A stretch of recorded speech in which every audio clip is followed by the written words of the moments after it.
The cold bit harder on the way back. Daenerys had not noticed it as keenly when she and Drogon had flown out. Then there had been the rush of speed, the thrill of cutting through the night, the terrible fascination of what they would find. Now, returning, the wind felt like punishment. It clawed at her cheeks, stole the breath from her mouth, froze tears she hadn't realized were on her lashes. Below, the wall rose out of the dark again, a pale, unyielding line. Torches pricked its top and base, little islands of amber clinging to an ocean of ice. On the parapet she saw a dark figure, small against the immensity but unmistakable. Jon, cloak whipping, ghost a pale blur at his heels. Drogon's wings beat once more. Then he folded them partially, dropping in a controlled fall that made the wall seem to rear up at them. At the last moment he flared, air thundering beneath his pinions, and glided along the parapet's edge before sweeping outward to land in the yard below. The impact rattled teeth. Men scattered, shouts rising. Some reached instinctively for weapons, only to flinch as they remembered that steel was nothing here against what truly threatened them. Daenerys slid from Drogon's back, boots crunching on packed snow. Her legs wobbled for a moment. She steadied herself with a hand on the dragon's warm neck. He rumbled, chest heaving, smoke curling from his nostrils in thin, angry threads. Jon reached them before anyone else. He came down the steps 2 at a time, ghost flowing before him. Robb followed close behind, Melisandre's red cloak a flicker at the corner of Daenerys' vision. Jeor Mormont walked more slowly, but his eyes were sharp. "Well?" the Lord Commander demanded. "What did you see?" Daenerys opened her mouth and stopped. Words felt too small. Jon answered instead, voice rough. "An army," he said, "not like any I've ever seen. Thousands of whites, giants dead and walking, and others among them, riding as if they were a hunting party on a snow day. They're moving south, steady, slow." Jeor swore, an old, ugly word that seemed to hang in the frozen air. Daenerys found her voice. "We burned nothing," she said. "We could have carved a path through the edge of it, but the edge is nothing. The river would have closed again. We'd only have told them exactly where our fire is strongest." Robb's jaw clenched. Catelyn, who had come out behind him, put a hand to her mouth. "How long?" Wyman Manderly asked from where he had squeezed himself out of the lift, breathing hard. "How long before they reach us?" Daenerys thought of the slow, relentless movement, the way the column had flowed. "Days," she said. "Weeks. I do not know. They don't move like men, but they're coming. That much is certain." Melisandre's ruby burned in the half-light. "The dark tide rises," she murmured. "The Lord of Light showed me, but I did not grasp the size of the shadow." Jeor's gaze flicked to her, then away. He looked tired, beyond tired. "All right," he said. "Then we stop gawking at the abyss and start building a bridge over it. To the hall. We talk. And we do it before my old bones freeze solid." He turned, trudging toward the stairs that led up into the wall's inner belly. Men parted for him, their eyes sliding from the retreating white to the black bulk of the dragon, who watched them with slow blinking disdain. Daenerys laid her palm flat against Drogon's jaw. "Stay," she told him, both aloud and in the wordless way she had learned. "Watch. Do not burn unless you must." He huffed, but did not follow. His tail curled around him, half covering the grooves his claws had left in the snow. She followed the men into the wall, feeling the cold seep from stone into her bones, and the memory of the dead river marching with her like an unwelcome shadow. Castle Black's hall had never held so many crowns and titles. Jeor Mormont thought sourly. It felt wrong, somehow, to have them all crammed under the low, smoke-blackened rafters where once only black brothers had argued over stew and duty. Yet, if there was a place in the world where such a council was needed, it was here. The table groaned under the weight of the map, hastily annotated. Jon had taken a stick of ink and, hands still stiff from cold, marked the valley they'd seen beyond the wall with a heavy, dark smear. "Here," he said, tapping it. "We saw them here, moving southeast, more than straight south. Hard to tell with the ground, but they're angling toward the wall between us and the Shadow Tower, Jeor said. There's less river there, fewer cliffs. He grunted. If I were a demon of ice, I'd pick it too. That gives us time, Brynden Tully said. Not much. Some. Time to do what? Catelyn asked. We cannot ride out and meet them in the open. We cannot abandon the wall. We harden the wall, Robb said. He had one fist planted on the table, the other resting on the pommel of his sword. His eyes were shadowed. We send word to every holdfast from Carhold to Bear Island. More men, more food. Anyone with a strong back and a bow comes here or to the Shadow Tower. You strip the north of defenders to feed this fort, Wyman Manderly wheezed. If the dead break through, there will be nothing behind. If the dead break through, Daenerys said quietly, it will not matter how many men you left in their beds. They will rise with blue eyes and march beside the rest. Silence met that. The fire snapped, sending sparks up into the hood. We need allies, Jon said. Not just from the north, from beyond the wall. Catelyn blinked. You mean wildlings, she said. The word tasted strange on her southern tongue. Raiders. The ones who steal our sheep and burn our villages. Men, Jon said. Women, children, people who don't want to be turned into whites any more than we do. They're running south now ahead of that army. If we don't open the gate to them, the dead will take them and swell their own number. Open the gate, Wyman repeated, sounding as if he'd bitten into a sour apple. To free folk, to every raider and murderer and cutthroat we've ever cursed in our halls. Or face them later, Daenerys said, walking in front of the others instead of behind. She looked around the table. Faces met hers, skeptical, angry, frightened, calculating. When I freed the slaves in Astapor, she said, many said I'd loosed chaos, that men who had known only chains would turn their strength on their master's neighbors. Some did. Most only wanted not to die in another man's war. Not the same, Brynden muttered, but there was no conviction in it. It is, she insisted. You can try to fight on two fronts, dead and living, or you can make the living into a shield against the dead. The wall's purpose was never to keep wildlings out. It was to keep this out. She tapped Jon's dark smear. Jeor's jaw clenched. Mance Rayder will not kneel, he said. He turned his cloak once. He will not do it again. I'm not asking him to kneel, Jon said. I'm asking him to bring his people through and help us hold the line. Robb frowned. How? He asked. He won't trust me. Or my lords. Or the Watch. He might trust me, Jon said. Daenerys understood before the others did. Because you've lived among them, she said. You took their oaths. Loved one of their own. Catelyn's head whipped toward Jon, shock in her eyes. He looked away, jaw working. Yes, he said. Because of that. The weight of the admission settled on the table. For a heartbeat it seemed everyone might be distracted by the old petty wars again. Bastards and vows and who had betrayed whom. Melisandre cut across it, her voice smooth. The Lord of Light showed them together, she said. The Wolf King, the Dragon Queen, and the boy with Ghost at his side, standing against the dark, not as masters and servants, as points of a single fire. I don't know that I have any dragon's blood, Jon muttered. Bloodlines aside, Daenerys said. Dragons can reach the others. Men on the ground cannot. And the others can spear dragons from the sky, Jeor said, scowling. We saw that today. Then we go fast, she said. We use Rhaegal and Viserion to harry the whites, keep their spears busy. Drogon and I go for the ones on the ridges, with dragonglass. You plan to fly at them with a spear in your hand like some jousting knight? Robb asked, half appalled. She met his gaze. Yes, Melisandre smiled.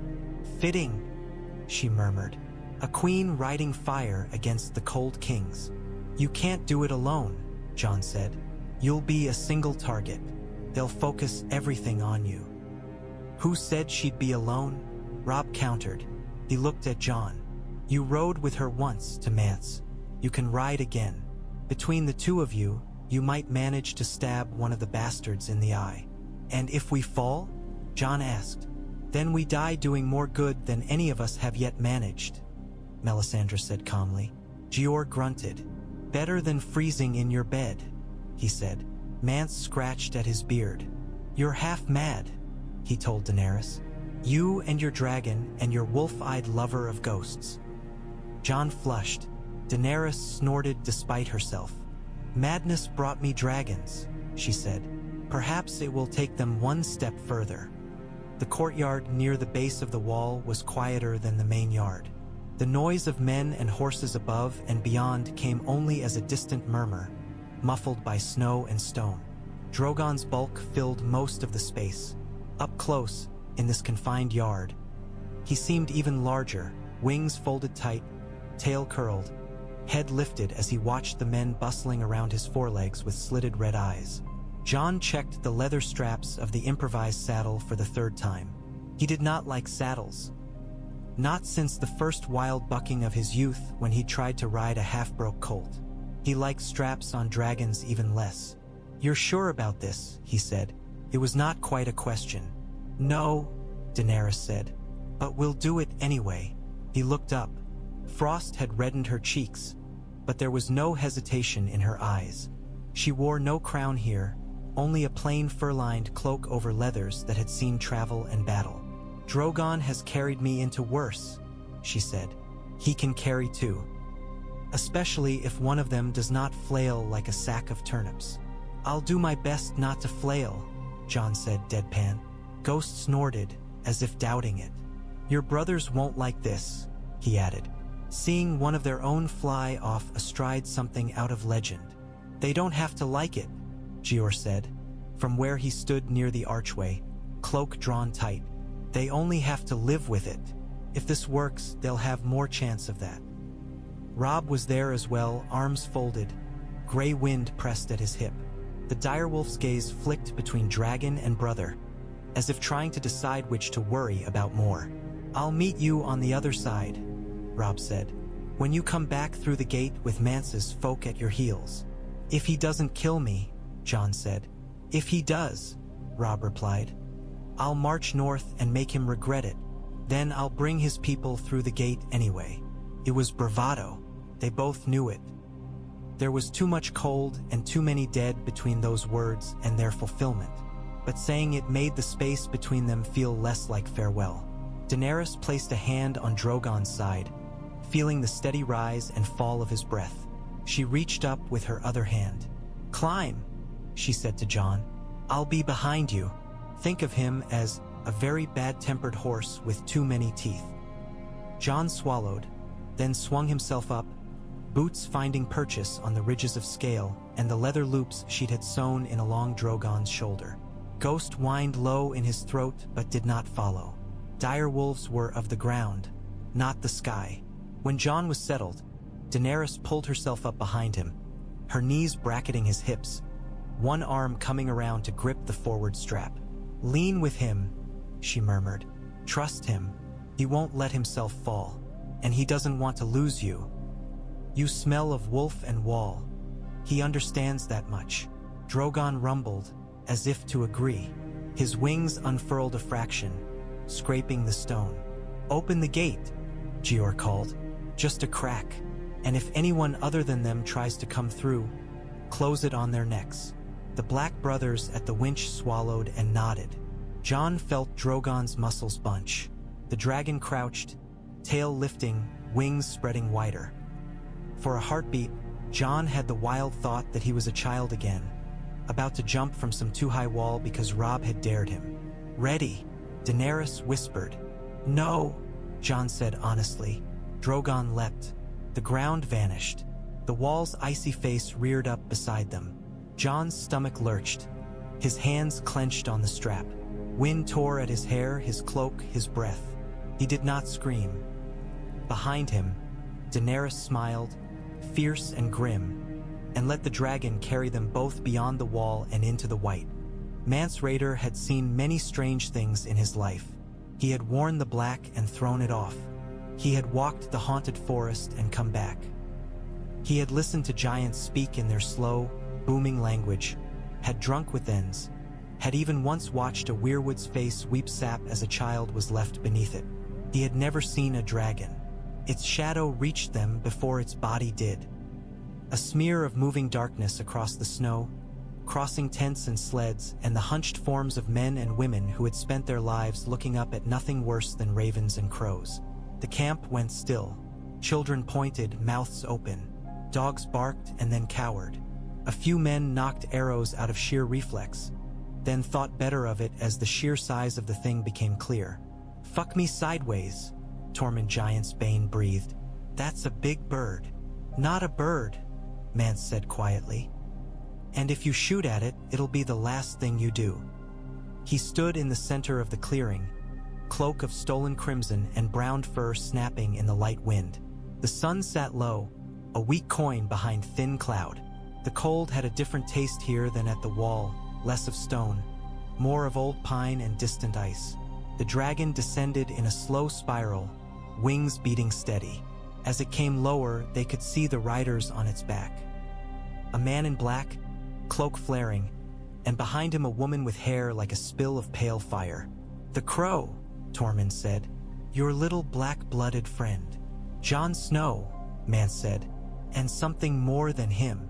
He felt it in the way the air tensed. Drogon hit the ground in a blast of powder.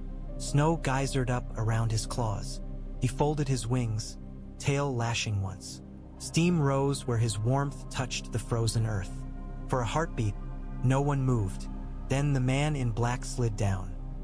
Jon Snow landed lightly, boots sinking into the snow. He straightened, pulling his cloak about him, dragonglass still at his belt. Ghost appeared from the tree line a moment later, as if conjured, and pressed against his side. The woman dismounted with less care for the watching eyes. She moved with the confidence of someone who had done this many times. Her cloak fluttered back, revealing leathers and a scaled breastplate that caught the thin light. "King beyond the wall," she called, her voice carrying clear across the clearing. "I am Daenerys of House Targaryen. I've burned men who would see your people dead. I've flown over what follows you. We need to talk." A murmur ran through the gathered free folk. Mance lifted a hand. The sound dimmed. "So the old tales were true," he said. "Dragons in the world again. And one of them comes flapping up here with a crow on its back and a pretty speech in its mouth." He tilted his head, studying her. "Why should we not loose every arrow we have and see if your scales are as tough as they say?" "Because you need us," Jon said, before Daenerys could answer. His breath smoked in the cold. "And we need you." Mance's gaze flicked to him. "You chose your side when you put that cloak back on, boy," he said. "When you ran from us to your black brothers." "I chose wrong," Jon said, blunt as an axe. "And then I chose again. I'm here now because what's behind you doesn't care what color cloak I wear, or what you call yourselves. It will kill you, and then it will kill us." He stepped forward, Ghost matched to his heels, Drogon's massive head turning to follow the movement. "I've seen it," Jon said. "Dead men walking. Giants. The others. We barely escaped the fist. Every man we lost their walks with them now. You keep running south, they'll catch up. They'll take your dead. And there'll be more for us to fight."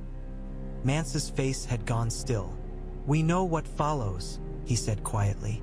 "We've been feeling it at our backs for years. Why do you think we're running?" "Because there's a wall," Daenerys said. "And behind it, men who could stand beside you. And dragons." She rested a hand on Drogon's flank.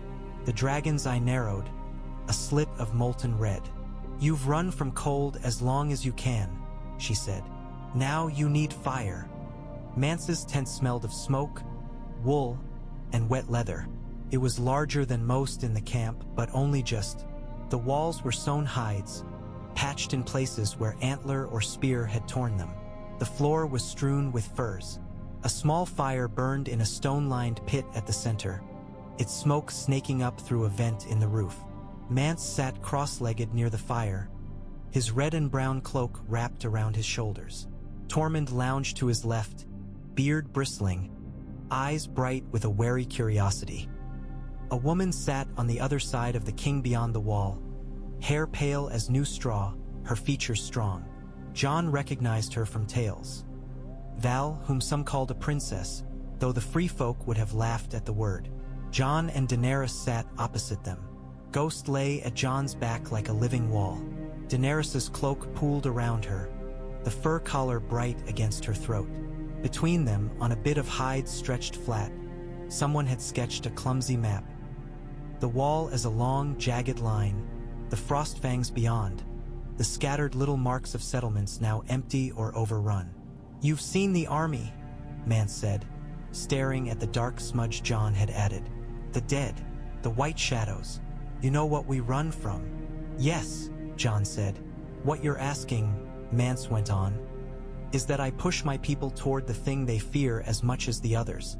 The wall, the kneelers, your lords with their chains and their crowns." Daenerys' fingers curled in her lap. "I was born among those chains," she said. "I saw what men did with them in Slaver's Bay. I broke them there. I will not see new ones forged from your fear." Tormund snorted. "Big talk, little queen," he said. "You'll break the North's chains with your pretty words and your big lizard?" "With the North's will," she said. "With their kings. With yours. Dragons burn what I tell them to. They are not the only fire in this world. Your people are another." Val's eyes narrowed. "And what do you get, Dragon Queen?" she asked. "If we pour our fire into your war? A warm place in some stone hall? Kneeling Southrons counting you among their own?" "I get a world that still has people in it," Daenerys said flatly. "And a promise kept. I swore I would stand with the North against this. I meant it." Mance watched her for a long moment. His face was hard to read. He had learned too much in too many halls not to keep his thoughts behind his eyes. "And you?" he asked Jon. "What do you want, truly? You come with a dragon at your back and a crown at your shoulder. You wear black, but you speak like you haven't decided whether you stand above the wall or below it." "I stand where I must," Jon said. "The Watch fights for the realm, not just for the men below the neck. For you, for us, for all." He hesitated, then added, "I want my brother to live. I want my home to stand. I want your children not to freeze in the dark or rise again with blue eyes." Tormund scratched at his beard. "You put nice words on it, Crow," he said. "But in the end, you're saying we throw our people at the same wall as yours and hope it holds." "No," Jon said. "I'm saying you bring your people through the gate. We hold together. Wildlings and crows, wolves and dragons. We use the wall for what it was built for." "And what price?" Mance asked softly. "Don't speak to me as if you're some wise old crow reading vows for the first time. What price, truly?" Jon looked at him. "You come through," he said. "Your people lay down their arms long enough to stand the wall. They don't sack the North's villages. My brother lets you pass, gives you land in the empty places if he can. If we live long enough for that to matter. In return, you fight beside us. You help us hold the line. And when this war is done, you don't go back north." Mance closed his eyes briefly, as if tasting the words. "We stop being free folk," he said. "Become kneelers." "In all but name." Daenerys leaned forward. "What is freedom if you're dead?" she asked. "What is pride, if it only feeds the thing that will kill your children?" Vals Kees met hers, cool. "You speak easily of words you didn't grow up under," she said. "Free folk, kneeler, you had other chains." "Yes," Daenerys said. "I did, and I broke them when the world left me no other choice. That is what I'm offering you, a chance to break your own in a way that leaves you alive." Mance exhaled, a long, slow breath. "I will think on it," he said, "and I will speak with my people. I am not a king like yours below the wall, Dragon Queen. I cannot simply decide and expect obedience. If they will not follow, I cannot drag them south." Jon nodded. "That's fair," he said. Mance looked at him sharply. Fair, he echoed. You've spent too long with your father's blood. He rose. The others followed. Stay the night, Mance said. Take your dragon and your wolf and your crow cloak and see how my people live. Tomorrow you'll have my answer. Then you can fly back to your wall and tell your king what the free folk will give him. And what they won't, Tormund added, grinning. The free folk camp at night was a different sort of hall. There were no carved beams, no stone walls. Only tents and lean-tos and crude shelters made from snow-packed hides and bent branches. Fires burned low. Fuel was precious here, so far north, and men had learned to feed only what they must. The sounds were different too. No harper strings, no echo of song off stone, no clatter of too many plates. Here it was the murmur of voices in a dozen accents, the rhythmic scrape of a whetstone on steel, the soft cough of children, the occasional grunt of a reindeer in its traces. Jon sat on a half-frozen log near one of the small fires. Ghost was a white shadow at his back, eyes reflecting the flames. Across from him, Daenerys sat with her hands held out to the heat, her fingers red at the tips. You've camped like this before, Jon said quietly. In the Red Waste, with the Dothraki. Yes, she said, though there was less snow, more dust, more bones. She flexed her fingers. It smells similar.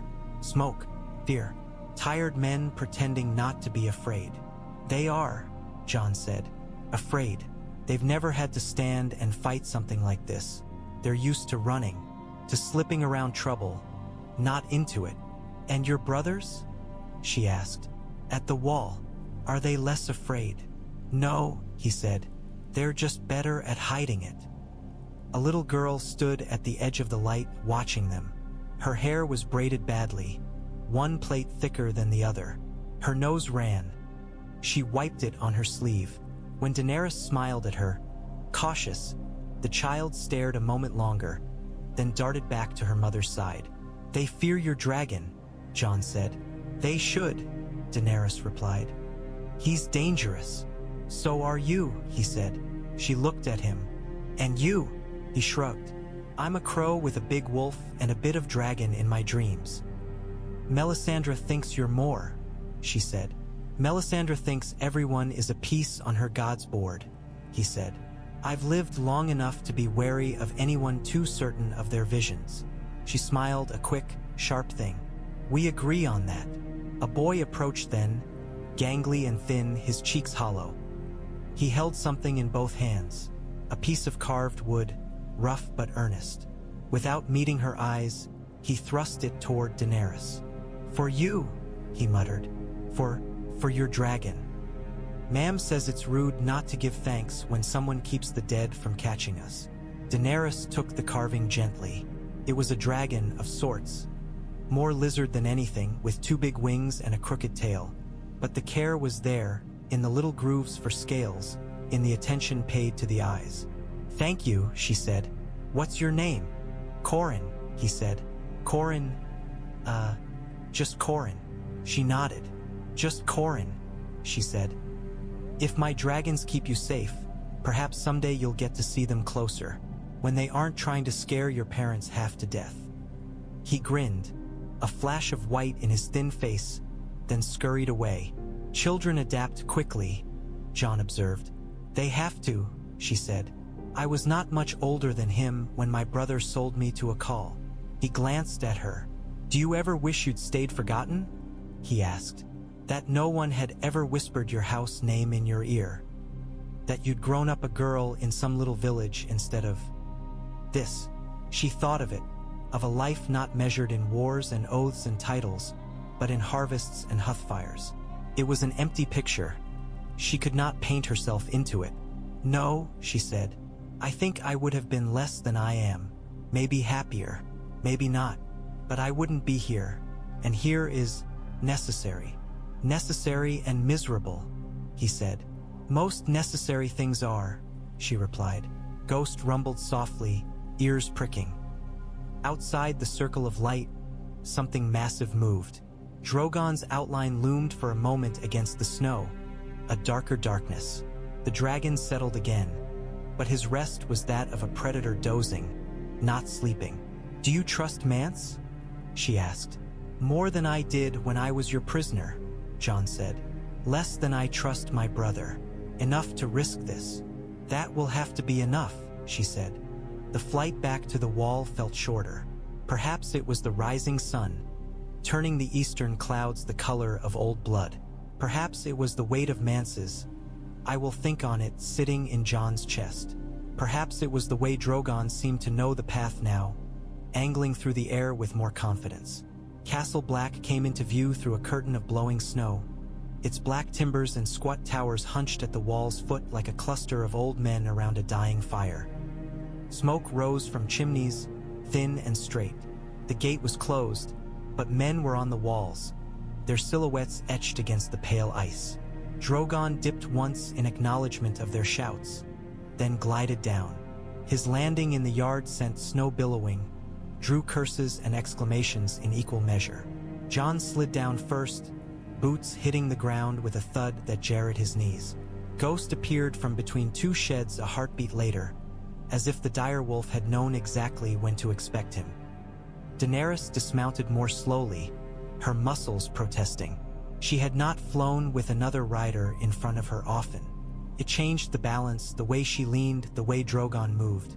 Robb was already striding toward them, cloak trailing, crown askew as if he'd shoved it on in a hurry. Jeor Mormont walked at his side, face grimmer than usual.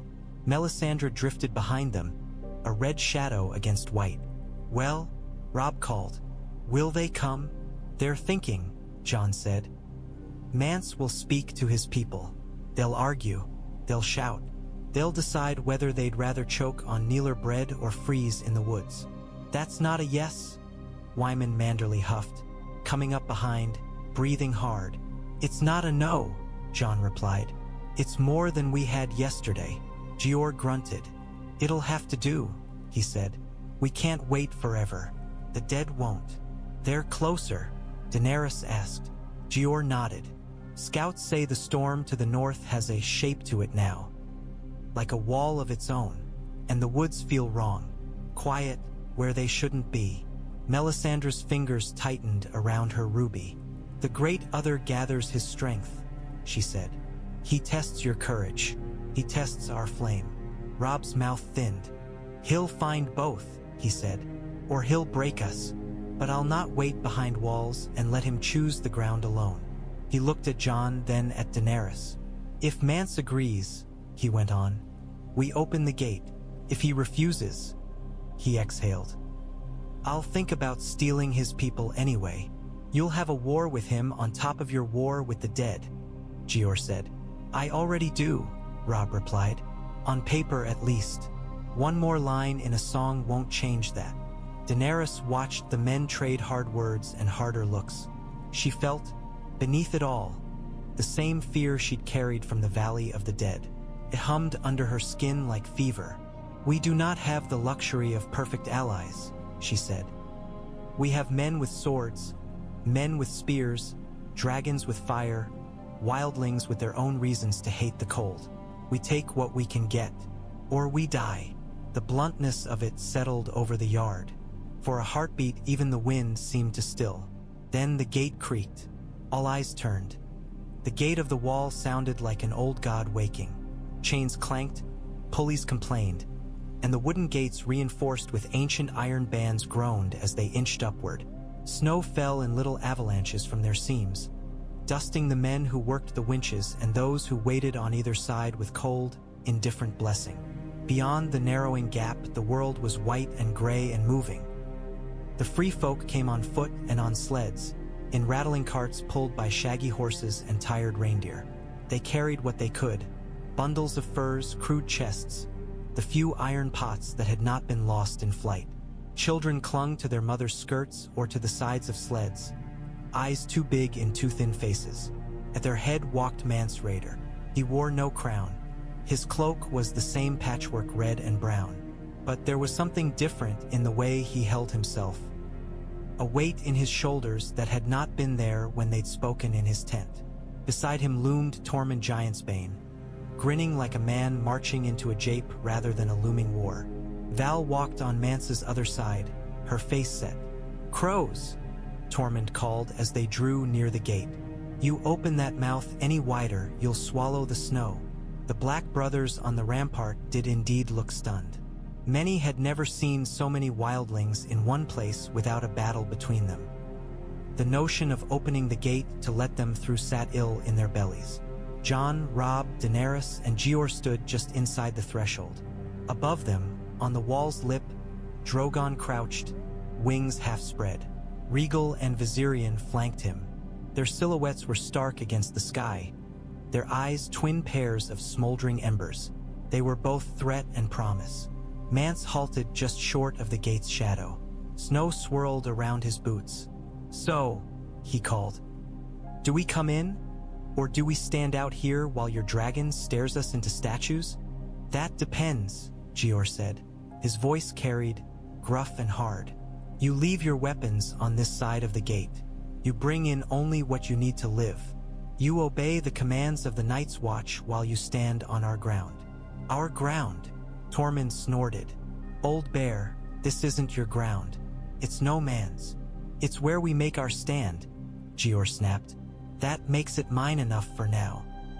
Mance's gaze slid to Jon, then to Robb, then to Daenerys. "And you?" he asked. "Is this how your wolves treat their new guests? Stripping them of blades and pride?" Robb's jaw clenched. He stepped forward, gray wind shadowing his movement. "You come through this gate under guest right," he said. "Under the watch of my brother and the dragons that burned a man who broke that right once already. You keep your knives as long as they stay sheathed. You test that." His hand brushed his sword. "We answer." "A lot of talk of answering," Tormund said. "I've yet to see the question." "The question," Daenerys said, "is whether you'd rather march with the dead." Her voice was quieter than the men's, but it cut as neatly. She gestured toward the north, where the sky had taken on a faint, wrong color, too flat, too pale. "They're coming," she said. "We saw them. You felt them. You either stand here with us, or you run until you hit the sea. And then what? You learn to breathe water." A ripple of uneasy laughter went through the free folk ranks. Mance sighed. "Fine," he said. "We'll play guest for a time." He looked up at Jeor. "But hear this, Lord Commander. The moment you close that gate behind us, there is no more us and them. There is only alive and dead. If your crows raise steel against my folk while the others walk, I will open that gate myself and let the cold take us all together." Jeor's eyes narrowed. Then he nodded once. "Fair enough," he said. The gate rose higher. The free folk began to file through, a black tide and a ragged one, meeting in the shadow of ice. Somewhere above, the dragons watched. Somewhere beyond, in the white, something older than both turned its head. The wall under starlight felt like the edge of the world. The wind had teeth. It snapped at cloaks and hair, bit fingers and ears, tried to pluck torches from hands. Men huddled along the inner side of the parapet, shoulder to shoulder, black cloaks of the watch, rough spun of the free folk, northern wool and leather. Fires burned in braziers hastily hauled up, their flames whipped sideways. Melisandre stood before a low pile of stones, each one gouged from the wall's surface and stacked to form a crude altar. An iron brazier sat atop it, flames rising high, too high for the meager fuel they'd fed it. Her red gown snapped in the wind. Her hair streamed. The ruby at her throat burned like a captured star. "The night is dark," she called, voice cutting strangely clear through the gale, "and full of terrors." Some men muttered. Others made signs to their own gods. A few only watched, eyes hollow. "But we are not without light," Melisandre went on. She gestured to the brazier. The flames flared, leaping higher, casting long, strange shadows along the ice. In their dance, Daenerys thought she saw shapes. A dragon's wing, a wolf's snout, a great sword burning. Beside her, Drogon shifted. He did not like this fire, this heat that did not come from his own belly. His lips curled, just enough to show teeth. "Your lord is not the only one who brought fire to this wall," Daenerys murmured. No, Melisandre said, as if she'd heard, though Daenerys had not raised her voice. He sent you as well. I am not his, Daenerys said. You are his whether you name him or not, Melisandre replied. Her gaze never left the flames. Who do you think woke your dragons? Who whispered heat into cold stone at your husband's pyre? Daenerys' throat tightened. They woke for me, she said. For my blood. For my will. Where do you think that will came from? The Red Woman asked softly. Jon shifted, uncomfortable. Robb watched, expression dark. I don't care which god lit the match, Robb said, so long as the fire burns the right enemies. Pragmatic, Melisandre said. Good, you will need that. She lifted her hands, palms toward the blaze. Lord of Light, she intoned, look upon this wall. See the men who stand upon it. Men of crows and wildlings, wolves and dragons. If you would have them be your sword against the dark, strengthen their hands. Harden their hearts. Let your fire live in them, that they might not break when the cold comes. The wind howled. For a moment the flames bent almost flat, as if the storm would snuff them.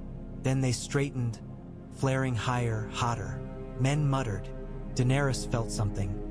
Not warmth, exactly, but a pressure, as if unseen fingers had brushed the back of her neck. Drogon hissed, wings mantling a fraction. Jon's hand went to the dragonglass at his belt. Ghost stood, hackles raised, eyes fixed on the brazier. You feel it, Melisandre said softly. All of you. This is not a war that steel alone will win. Fire, faith, blood, all will be needed. Blood we have in plenty, Robb said. Let's try not to spill more of it on altars than on the snow. The Red Woman smiled faintly. Spilling it on the snow will be altar enough, she said. The wall itself is a shrine now, to whichever god claims it first. Daenerys looked out over the edge. Far to the north, where the land dipped and the forest began, the night had grown thicker. A line of faint, unnatural light shimmered there, blue-white instead of gold. It moved, slowly, like the edge of some vast, grinding glacier.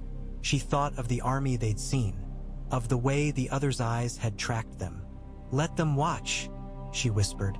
We're watching back. Dawn crept up on the wall like a guilty thing. There was no glorious sunrise, no blaze of color. The black of the sky simply thinned to deep blue, then to gray, revealing shapes that had been hidden in the night. Men shivered on the parapet, stamping their feet. Frost had crept up their boots, feathered their cloaks. Breath plumed. Armor complained as muscles protested another hour of standing. Banners snapped in the wind, some tattered, some newly sewn. The direwolf of Stark flew foremost, gray on white. Beside it, on a hastily rigged pole, someone had raised the three-headed dragon, red and black on rough cloth. It did not hang lower than the wolf, nor higher. They snapped together, their shadows overlapping on the ice. Below, in the yards and tunnels and hastily cleared caverns carved into the wall's thickness, the free folk had settled uneasily. Some slept, most did not. The Night's Watch moved among them, handing out hard bread and thin porridge, eyes wary but hands steady. On the crest, Jeor Mormont walked the line like an old captain on a ship's deck, checking men, correcting stances, growling the occasional word of rough encouragement.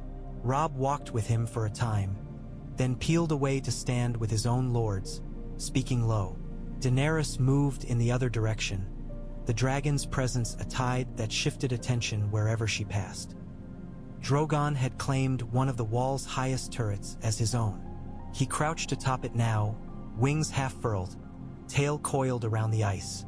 Regal perched a little lower, his green and bronze scales muted in the dawn light. Viserion clung like a pale ornament to a jagged overhang, his eyes a faint, eerie gold. To the men below, they were both awe and reassurance. They were proof that when the tales spoke of dragonfire against the long night, they had not lied. Jon stood near the center of the line, Ghost leaning into his legs. His black cloak flapped alongside the northern gray and the scruffier furs of the free folk who had chosen to come up to the top, eyes narrowed, staring north. He felt Robb at his left shoulder, Daenerys at his right. It was an odd arrangement, a bastard, a king, a queen, but the wall did not care for rank, cared for weight. "Ravens have flown," Robb said quietly, "to Dragonstone, to the Vale, to the Riverlands and the Stormlands, even to King's Landing. Tywin will read them and set them aside," Jon said. "He'll say it's a northern problem." "Perhaps," Daenerys said, "perhaps he'll see a chance to let us and this storm bleed each other white. Then he'll find nothing but dead men left to fight," Jon said. They stood in silence for a while, watching the north. The line of wrong light on the horizon had grown clearer. It was not the dawn. It was its own thing, moving at its own pace. "Whatever comes," Robb said, "we stand here. Until we fall," Jon said. "Or until they do," Daenerys added. Ghost's ears pricked. Drogon lifted his head, nostrils flaring. From far out in the white, a sound came. Not the scream of a dragon, nor the cry of any bird. It was lower, older. It rolled along the wall like distant thunder. The army of the dead was closer. Men shifted, checking grips, flexing fingers, swallowing down fear that tasted like iron. Daenerys reached out, laying one hand on the icy parapet. With the other, she touched the hilt of the sword at her hip. Behind her, she felt Drogon's fire coil. Ready. Wolves, dragons, crows, free folk. For the first time in living memory, they stood on the wall together, their faces turned toward the same enemy. In the distance, the wrong light grew brighter. The long night was no longer a tale. It was a line on the horizon, moving. They would meet it here. By midday, the storm had a shape. From atop the wall, Jon watched it come. No longer a vague smudge on the horizon, but a towering curtain of white, rolling over the forest and frozen river in slow, implacable waves. The haunted forest vanished under it. Hills softened. Trees dissolved into gray shadows, and then nothing at all. Then the storm reached the open ground before the wall, and the truth stepped out of it. At first, it was only movement. A darkening at the base of the white, an unsettling churning. Then individual figures picked themselves out of the shifting mass. Men, or things that had been men once, shambling through the snow. Their skin was the color of old milk, their clothes stiff with frost and ragged from long wear. Some had only one arm. Some dragged broken legs and still moved. Their eyes were pits of dull, lifeless blue. Behind them came other shapes, larger. The first time Jon realized they were giants, his stomach lurched. Their shaggy heads rose above the crowd, beards matted with ice, tusks and teeth bared in soundless roars. They carried clubs of stone and uprooted trees. Chains rattled at their ankles, frozen to their skin. And behind them, like officers behind a rank of infantry, rode the others. They were fewer. They did not hurry. Their pale horses left no prints on the snow. Their armor shimmered with a sheen that was neither metal nor ice, but something between. Their swords were long and thin and wrong, their edges catching the light like the surface of a frozen lake at noon. They fanned out, slowly, forming a loose line. Their blue eyes lifted as one and turned toward the wall. "Mother have mercy," someone whispered along the parapet. Jon's hand found Ghost's fur. The direwolf's hackles rose, a ridge of bristling white along his spine. Beside Jon, Robb's jaw tightened, knuckles white on the hilt of his sword, though steel here was little comfort. Daenerys stood a little to Jon's right, her cloak snapping, silver hair whipping across her face. Her eyes were wide, not with fear, but with the fierce clarity that came before a battle. "They're here," she said. The others did not charge. They simply existed, a line of stillness at the rear of the roiling dead. Their presence was an absence, a pocket of silence that the storm refused to touch. Snow arced around them, curving away as if unwilling to lay itself on their armor. One of them raised its sword. The motion was slow, unhurried. The long blade angled upward until it pointed directly at the wall's crest. A wind rose in answer, not the usual wind of the wall, cold and constant, but a new thing. It shrieked, higher and thinner, threading through the gaps in the ice. Men flinched, clutching at cloaks. Breath was ripped from mouths, torches guttered. Frost bloomed along the parapet, racing outward from the place where the sword's tip had aimed.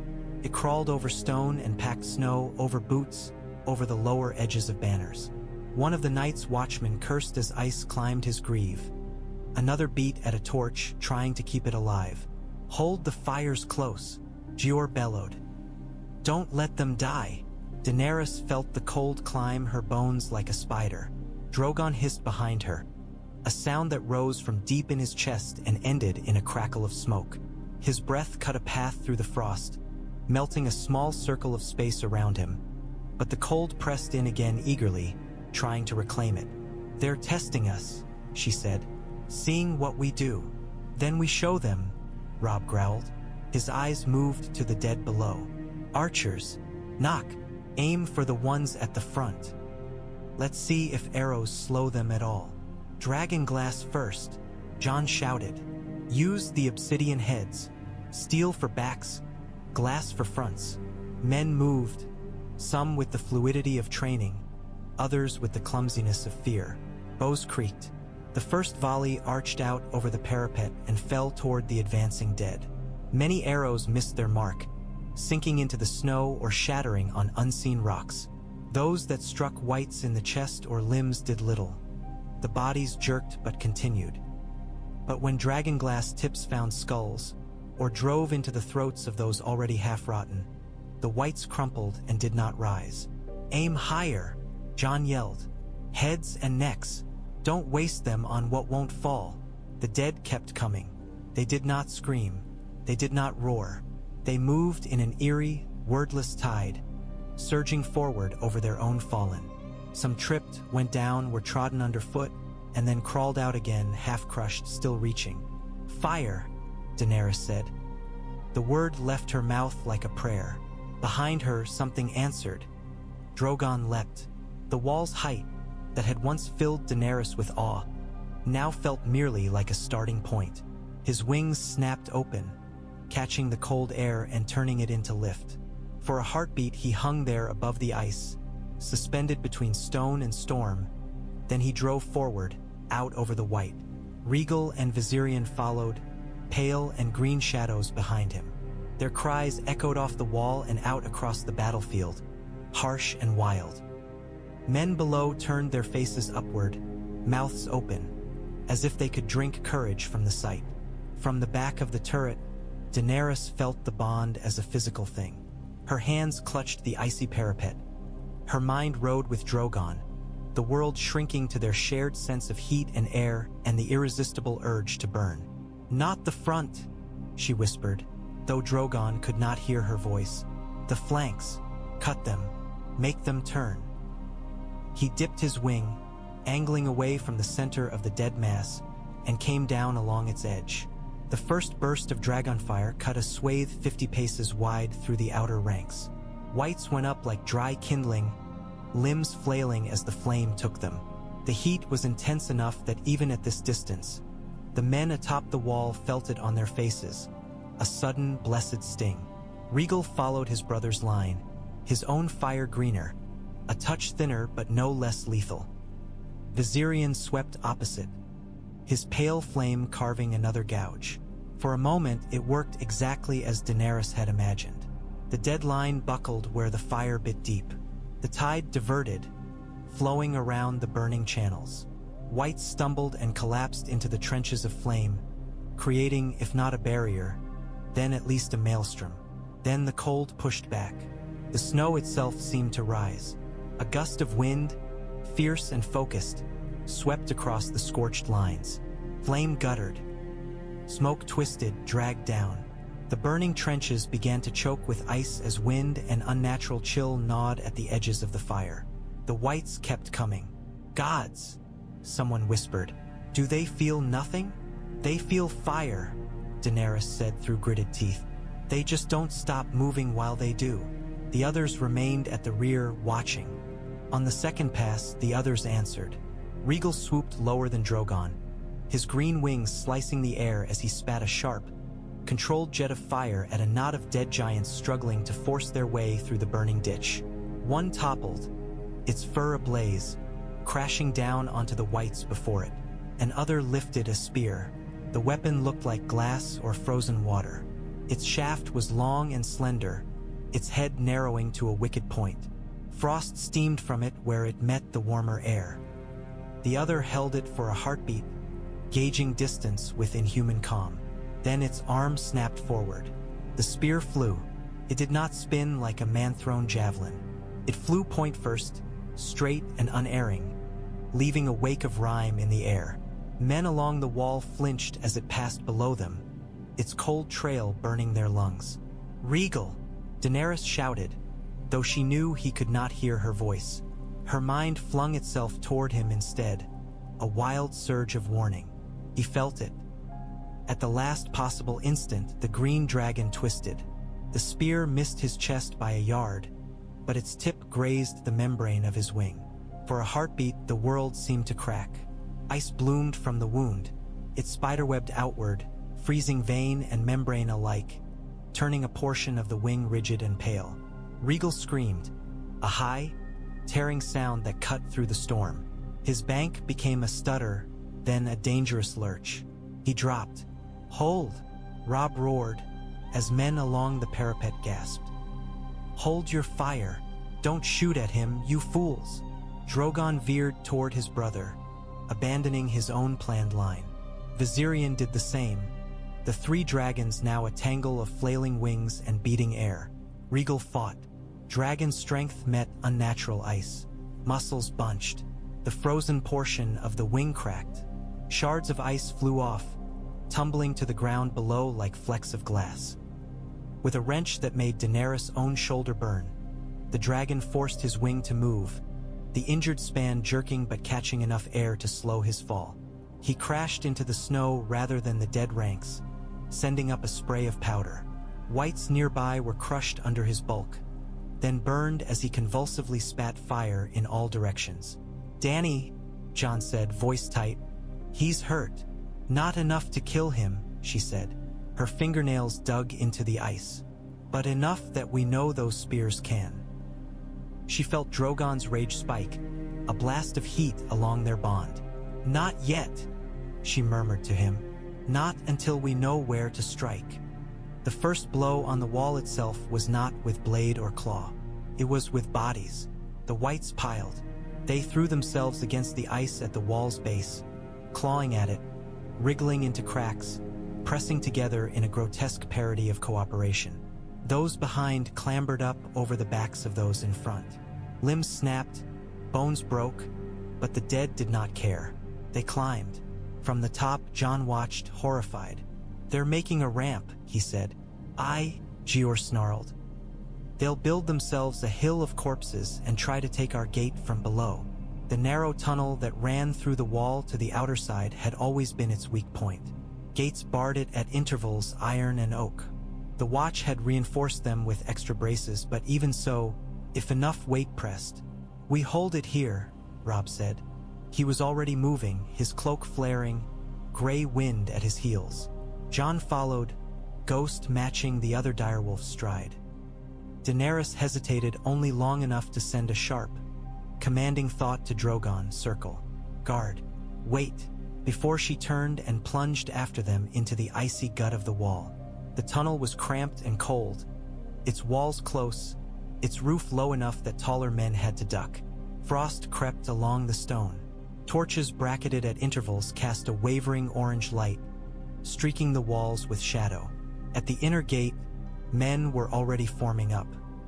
Night's Watch brothers in black took the center, shields up, dragonglass-dipped spears braced.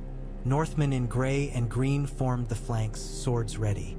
Free folk with bone-handled axes and scavenged blades filled the gaps, their breaths fogging the air. Robb took his place at the front, just behind the first rank. Jon stood beside him. Daenerys stayed a half step back, hand on the hilt of the short sword she favored. She was no fool. This place would be murderous if the gate failed. Ghost and gray wind prowled behind the line, teeth bared. From beyond the gate came the sound of impact after impact. Thumps and scrapes, the dull crack of bone against wood, the wet grind of bodies pressing in. The iron bars shuddered in their brackets. "Come on, then," Tormund growled, hefting his axe. "Let's see how you dead cunts like a greeting from the living." "Save your breath," Jeor snapped. "You'll need it." The gate creaked. Snow sifted down from the lintel. A fissure opened along one of the old timbers, thin but real. "Brace!" cried a watch officer. "Shoulders to it." Men surged forward, pressing their weight against the gate. The thudding blows continued. The sound of teeth gnawing at wood crept in among the impacts.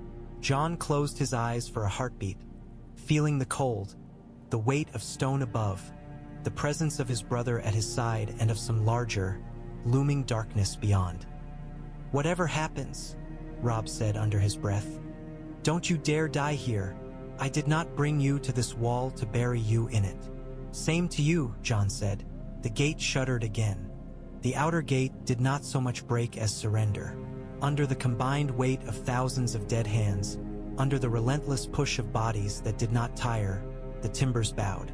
The iron bands protested, shrieked, and then one by one snapped. The hinges tore from stone. The gate lurched inward and down, an avalanche of wood and metal and frozen flesh. The first wave of whites spilled through. They came like a flood of pale limbs and gnashing teeth, clawing over the fallen gate, cramming through the narrowed space. The tunnel's throat constricted, forcing them into a funnel. They did not care. They rushed. "Hold!" Jeor bellowed. Spears. Men braced. And then the world became fire. From the side, near where the tunnel mouth had half collapsed under the falling gate, stone shattered. A great black head thrust through the gap, forcing its way into the narrow space. Drogon's eyes burned. His nostrils flared. He spat. The dragon fire rolled down the tunnel like a living thing.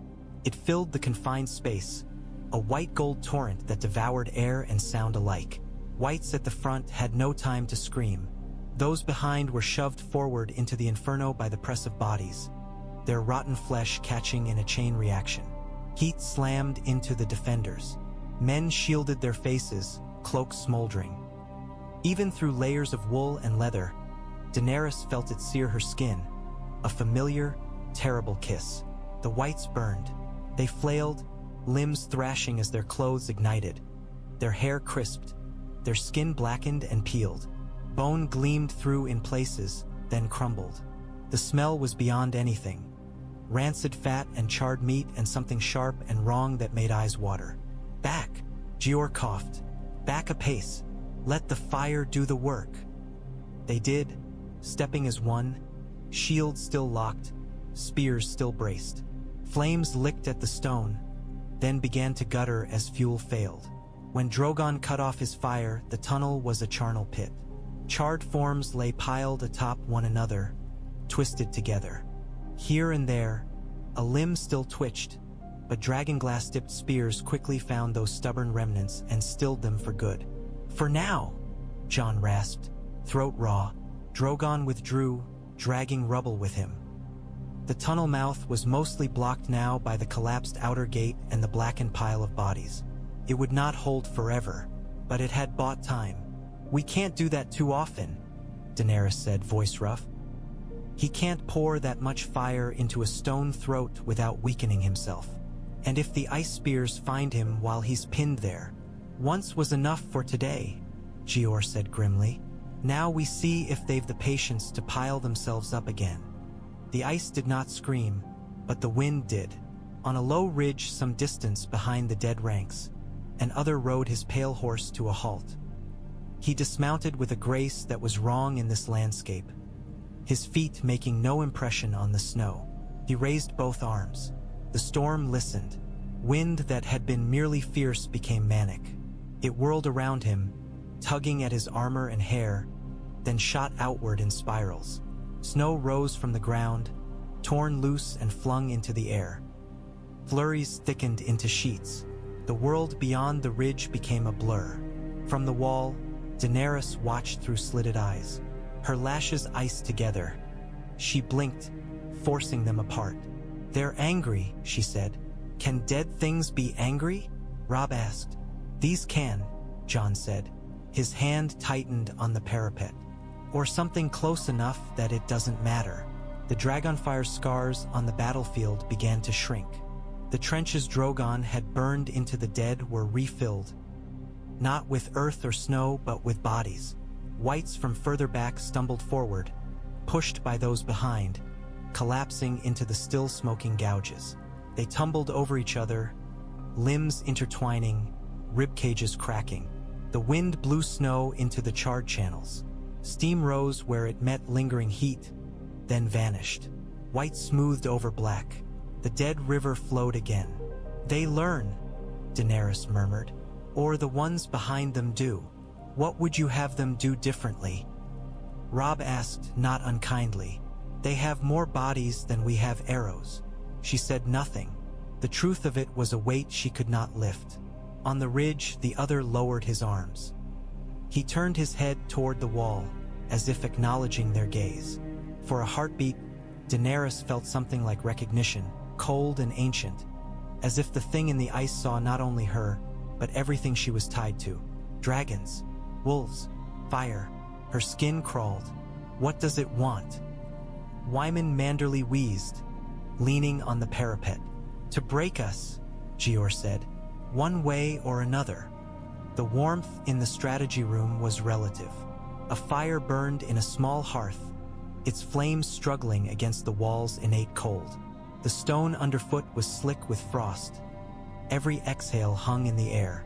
A table that had once served for simple meals now bore a map scraped into a thin layer of white frost, lines and smudges indicating wall, camp, and the shifting mass of the dead. "They won't stop," Jeor said. His voice was a rasp. "We burn them, they refill. We block the tunnel, they find a way around. They'll keep testing us until they find the weakness. That's what good commanders do." "Good commanders," Mance echoed. "You've a strange respect for these things, Crow." "I've respect for any enemy that can kill my men and keep them," Jeor snapped. Robb leaned over the frost map, one hand braced on the table, the other at his hip. "We can't win this by waiting," he said. "Not forever, even with dragons. Even with free folk and North and Watch together. They'll wear us down. So we attack," Tormund said cheerfully from where he lurked near the fire. "Take the fight to them. That's more to my taste." "On open ground?" Wyman objected. "With thousands of them and hundreds of us? You'd be dead before you could swing that axe." "Better dead swinging than shivering," Tormund retorted. "No," Jon said. He traced a line in the frost with a gloved finger. "We strike for their leaders, the others. At Hard Home, the tales say, when one was killed, the whites around it fell." "Old tales," Jeor said. "But our tests with whites show something similar," Daenerys added. "When we destroyed the one you captured, the corpses it had risen nearby went still. If we can kill enough of them, their soldiers fall," Mance finished, "and the dead army shrinks." "Kill the generals," Robb said. "Break the line." Melisandre's eyes gleamed. "Who better to hunt the cold than those born to fire?" she asked. Her gaze flicked to Daenerys, then to Jon. "And those with the blood of both worlds in them." "I don't know that I have any dragon's blood," Jon muttered. "Bloodlines aside," Daenerys said, "dragons can reach the others. Men on the ground cannot. And the others can spear dragons from the sky," Jeor said, scowling. "We saw that today. Then we go fast," she said. "We use Regal and Viserion to harry the whites, keep their spears busy. Drogon and I go for the ones on the ridges, with dragonglass. You plan to fly at them with a spear in your hand like some jousting knight?" Robb asked, half appalled. She met his gaze. "Yes," Melisandre smiled. "Fitting," she murmured. "A queen riding fire against the cold kings." "You can't do it alone," Jon said. "You'll be a single target. They'll focus everything on you. Who said she'd be alone? Robb countered. He looked at Jon. You rode with her once to Mance. You can ride again. Between the two of you, you might manage to stab one of the bastards in the eye. And if we fall? Jon asked. Then we die doing more good than any of us have yet managed, Melisandre said calmly. Jeor grunted. Better than freezing in your bed, he said. Mance scratched at his beard. You're half mad, he told Daenerys. You and your dragon and your wolf-eyed lover of ghosts. Jon flushed. Daenerys snorted despite herself. Madness brought me dragons, she said. Perhaps it will take them one step further. The storm was thinner closer to the ridge. It was as if the others instinctively carved out a space where their own presence could sit undisturbed. Snow still swirled, but in eddies, not sheets. The sky above was a uniform, oppressive gray. Drogon cut through it like an arrow. Daenerys lay along his neck, her thighs locked around the base of his shoulders. The cold sliced at her exposed skin, turned her breath to knives in her lungs. Behind her, Jon clung to the forward strap with one hand. The other gripped the dragonglass spear they had crafted, dragonbone shaft, obsidian head, feathers at the tail. Regal and Viserion flanked them, slightly higher, slightly back. Their wings beat in careful rhythm, keeping formation. Below, the white ridge grew. She saw the others now, half a dozen of them, perhaps more, spaced along the line. Their armor shimmered, their pale horses stamped. One turned its head, sensing the disturbance in the air. Its eyes narrowed. Now, Daenerys said, though the Real command moved along the bond. Drogon sucked in a breath. Fire erupted downward in a concentrated torrent. It struck the snow just ahead of the ridge, sending up a wall of steam and flame. Whites in the area shriveled, their bodies collapsing like paper in a hearth. The fire licked at the base of the ridge, then climbed, reaching for the others. They did not flinch. Where the flame touched them, frost flared. Steam exploded, thick and blinding. For a heartbeat, Daenerys saw one of the others backlit by the clash of heat and cold. A silhouette of ice against fire. Its sword raised. Left! Jon shouted. Drogon banked. The spear left Jon's hand. It flew in an arc that felt, in that moment, like the only true line in the world. A dark blur against gray sky, aimed at a pair of blue eyes that had never known fear. The dragonglass head met the other's chest. For an instant, there was resistance. Not physical, but something else, a sense of pushing through an invisible barrier. Then it broke. The spear sank deep. The other screamed. The sound was like ice shattering, like the high, tearing shriek of a glacier calving. Its body exploded outward in a burst of frost and shards. Where it had stood, there was suddenly nothing but drifting snow, sparkling oddly in the firelight. Below, whites in a tight ring around the fallen commander collapsed as if their strings had been cut. They dropped mid-step, mid-reach, limbs twitching once and then stilling. It works, Jon breathed. Good, Daenerys hissed. Again. But even as she said it, an ice spear whistled past Drogon's flank, close enough that she felt its cold slice the air. Another followed, aimed at Regal, who twisted and roared. They had their answer. The others would not let such attacks go unanswered for long. By the time the light began to die, the battlefield had changed shape. Where dragonfire had carved, black scars marred the white, patches of scorched earth and melted, refrozen sludge. In some places, the dead lay in heaps, their bodies twisted and blackened, dragonglass shards protruding from skulls and chests. In others, untouched ranks still stood. The army of the dead was smaller than it had been at dawn, but it was still vast. The gaps they had burned and shattered had closed, not completely, but enough that the dark river remained unbroken. On the wall, men leaned against the parapets, chests heaving, faces gray with exhaustion and cold. Archers' fingers bled from the constant draw and release. Spearmen's arms ached. The fires in the braziers burned lower, wood and oil supplies dwindling. Drogon crouched on his turret, wings drooping, sides rising and falling in slow, heavy breaths. His scales were streaked with soot. Rhaegal's injured wing had frozen over again at the edges. Frost clung to the patched membrane, making it stiff. Viserion's pale hide was mottled where ice spears had grazed him.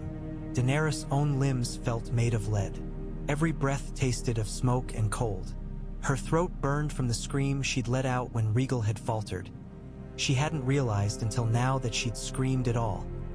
Jon leaned on the parapet beside her, Ghost pressed so close to his leg that their warmth bled together. His cheeks were raw, his eyes bloodshot. Robb stood on her other side, one hand still on his sword hilt, though he hadn't drawn it in hours, the gesture more habit than need. "We killed one," Jon said. "One of their commanders. Maybe more. We saw at least 3 lots of whites drop when spears found their mark. And there are still..." Robb gestured helplessly at the dark mass below. "Thousands," Daenerys finished. She swallowed. Her voice was a rasp. "But there are fewer than there were. And we know now that Dragonfire and Dragonglass together can reach them." Jeor Mormont joined them, moving more slowly than he had that morning. He looked down at the field, his jaw working. "We bought time," he said. "Nothing more. Sometimes time is all a commander can buy," Brynden Tully said from behind him. "It's what you do with it that matters." "What we do," Robb said, "is send more ravens. Harder words, not just warnings. Please, demands, whatever it takes. The South has to understand this isn't just northern snow." "They won't," Jeor said. "Not until dead things knock on their own doors. Then we make it impossible for them to ignore," Daenerys said. "I will fly south, not to King's Landing, not yet, to Dragonstone, to Stannis, to anyone who will listen." Her hand tightened on the ice. "I have sworn to the north. But this war is larger than one kingdom." Jon looked at her. "You can't leave," he said. "Not now. We need your fire." "You have some of it," she said, nodding toward the field, toward the memory of whites collapsing when others fell. "Enough to hold for a time, not forever. If I stay here and we lose anyway, what then? At least if I go, there is a chance more fire comes back with me." Robb exhaled slowly. "You trust Stannis," he said. "The man my father once called the sternest of Robert's brothers. Hard, but fair.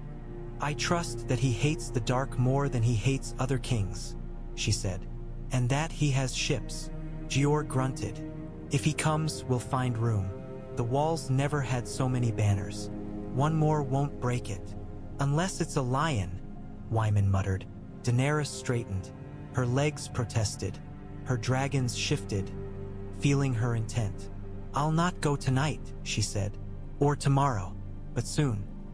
When we've counted our dead and tended our wounded. When the sky clears enough that I won't fly blind. When you can stand without swaying. And when Mance's people are settled enough not to bolt the first time they smell southern steel." Mance added, appearing at the edge of the group, snow in his hair. "You'll find no easy allies south of the neck, Dragon Queen. But if you fetch some here, we'll see."